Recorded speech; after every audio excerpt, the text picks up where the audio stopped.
श्री स्वामी समर्थ मित्र आणि मैत्रिणींनो, कधी-कधी मनात एकच प्रश्न येतो, माझ्यासोबतच असं का होतंय? मी कोणाचं वाईट केलं नाही, प्रामाणिकपणे प्रयत्न केले, सगळ्यांना मनापासून जपलं, तरीही माझ्याच आयुष्यात एवढ्या अडचणी का? जर आज तुमच्या मनातही हाच प्रश्न असेल, तर हा व्हिडिओ शेवटपर्यंत नक्की ऐका. कदाचित तुम्ही बाहेरून हसत असाल, पण आतून खूप थकलेले असाल. कुणाला सांगता येत नाही, कुणासमोर रडता येत नाही आणि रात्री एकटे असताना मनात विचार येतो, "देवा, माझीच परीक्षा का?"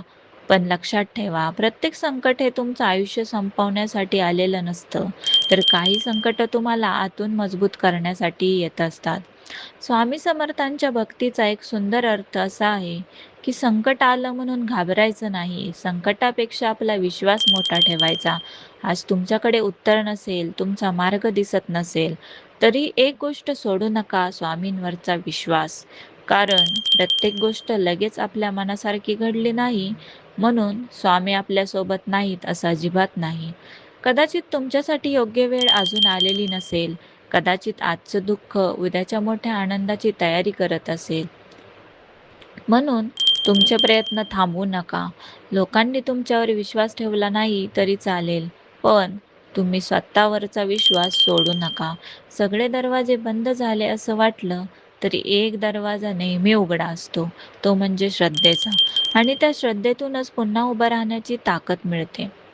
हा श्रावण पवित्र महिना आहे, म्हणून आज स्वामींच्या चरणी एकच गोष्ट मागा. स्वामी, माझ्या अडचणी कमी करा. एवढंच नाही, तर स्वामी, त्या अडचणींना सामोरं जाण्याची शक्ती मला द्या. कारण परिस्थिती बदलायला वेळ लागू शकतो, पण मन मजबूत झालं की परिस्थितीशी लढण्याची ताकद देखील नक्की मिळते. म्हणून आजपासून एक गोष्ट मनात ठेवा, माझ्यासोबतच असं का होतंय? हा प्रश्न विचारणं थांबवा आणि स्वतःला सांगा, जे काही होत आहे त्यातूनही स्वामी मला काहीतरी शिकवत आहेत. विश्वास ठेवा, प्रयत्न करत राहा आणि योग्य वेळेची वाट पाहत राहा.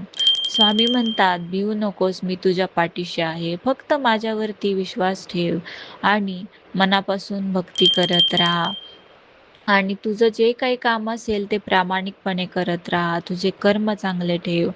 कोणाला दुखवू नकोस, कोणाबद्दल वाईट बोलू नकोस, कोणाबद्दल वाईट विचार करू नकोस, कोणाचं वाईट होईल, कोणाचं वाटोळं होऊ दे असं देखील बोलू नकोस. तू जे काही चांगले कर्म करशील, जे चांगले असतील, वाईट असतील, ते फिरून तुझ्याकडेच येणार आहेत. त्यामुळे लक्षात ठेव, कर्म नेहमी चांगलं करत राहा आणि सगळ्यांचं चांगलं होऊ दे, सगळ्यांचं भलं होऊ दे असाच विचार करत राहा. श्री स्वामी समर्थ. कोट स्वामी समर्थ महाराज की जय.